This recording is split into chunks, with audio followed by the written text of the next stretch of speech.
Hello everyone, the story I'm going to share today is the story of Shakyamuni Buddha. According to Buddhist scripture, there was a kind-hearted king who was sympathized with the poor. He helped the poor with whatever they requested.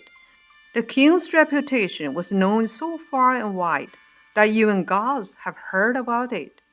Bodhisattva Manjusri was delighted to learn that there was such a kind man in human world. So she wanted to test if he was genuinely kind. Bodhisattva Manjusri transformed to a young Brahmin. The Brahmin begged for alms outside the palace gate. He was happily greeted by the king, who asked him, "Young man, where are you from? Is there anything I can do to help you?" "Your kindness is well known in my home country," answered the young Brahmin. "So I have traveled here to ask for your charity." The king was very happy and said, "Good. What's your request? Just tell me whatever you need. I give my own citizens whatever they ask for." "I will certainly do that for a guest who has traveled from another country." Seeing that the king's reputation is well deserved, Bodhisattva Manjusri decided to boldly test him. The Brahmin said, "King, I know you are a man of your word. My request may seem over the top, but I would like you to become my slave and the queen to become my female servant." Contrary to expectations, the king did not get angry. Instead, he joyfully replied, "Fine, I agree to be your slave. I'm very willing to take your orders and serve you." However, the queen was once a princess of a great nation far away, added the king. "She was married into our country. I cannot make decision for her. I will need to seek her opinion on whether she is willing to become your servant." Inside the palace, the king recounted the conversation with the Brahmin to his queen and asked if she was willing to become young man's servant. The kind-hearted queen also aspired to relieve all beings from sufferings, so she agreed to the Brahmin's request. The royal couple emerged from the palace and told the Brahmin that they were both willing to become her servants. In response, the young man said, "Seeing that you agreed to be my slaves, you should remove your shoes and go barefoot like real slaves." "Yes, my lord," answered the king and queen. "We should be the same as other slaves." They took off their shoes and changed into clothes made of a coarse fabric. Bodhisattva Manjusri used her powers to transform two ordinary people to be duplicates of the king and the queen, so that the state affairs could go on as usual. Meanwhile, the real king and queen were part of an exodus of slaves following the Brahmin back to his home country. The queen was a member of nobility upon birth and pampered since childhood. Her life only became more luxurious after marrying the king, so she had never experienced hardship of trucking long distance barefoot. The queen also happened to be pregnant at the time, so her mobility was limited. She attempted to keep pace with other slaves, but soon fell behind. She was out of breath, and her entire body ached. Weeds and stones pierced her soles, and each step became harder and harder to take. The merciful Bodhisattva Manjusri was aware of the queen's hardships and sympathized with her, but had to test the royal couple to see their true colors. The Bodhisattva put on a vicious look, turned around, and accosted the queen. "Move faster! Now you're my servant. Act like one. Why are you still acting like a spoiled queen?" The queen fell round hearing those harsh words. She knelt on the ground, with tears streaming down her face.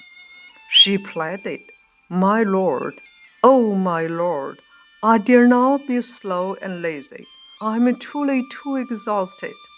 May I please rest a bit before continuing? Please mercy on me. The Brahmin was heartless, completely unmoved by the queen's plea. He replied, Enough! Get up and come with me. You won't be of use to me in the future. I may as well sell you. He dragged the king to the crowded marketplace and shouted, Come take a look. I have a servant to sell for cheap. She is beautiful. Whoever buys her will have good fortune. The queen was second to none, but the king enjoyed life luxury in the palace and had never even seen a marketplace. Now, she was just a servant who could be bought and sold on whim. Little did she know that the king was also being sold as a slave at the same time. The king and the queen were purchased by different families. Now separated, they could no longer take care of each other. An old man bought the king to use as a door guard of a tomb. His job was to collect the fee for burying the dead. The tomb was cold and desolate. Ghosts and animal sounds abounded at night, making it difficult to sleep. The old man checked from time to time to see whether the king stole money from the fee collection. The king never complained. Since he had become a slave, he wanted to truly fulfill the responsibility of a slave. Only that way did he feel like he was truly giving a charity, learning Dua through cultivation. The queen faced a more tragic situation than the king. A wealthy household purchased her, but the lady of the house was terrible. Jealous of the queen's beauty, she purposely assigned dirty and tiring jobs to the queen. She would clamor for the queen to work before daylight and wouldn't let her off until sunset. If the queen showed any signs of slowing down, the lady of the house would curse and beat her. A few months later, the queen gave birth to a chubby, fair-skinned boy. The woman of the house was childless. Seeing her servant with handsome infant son ramped up her jealousy. You are not worthy of bringing a child into the world, she shouted at the queen. The lady demanded that the queen killed her son. Servants had to obey the commands of their lord, even on issues of life and death. The queen had no choice. She chilled her heart and held back for tears as she killed her son. Then she took his body to the cemetery for burial. At the cemetery, the king and the queen were reunited.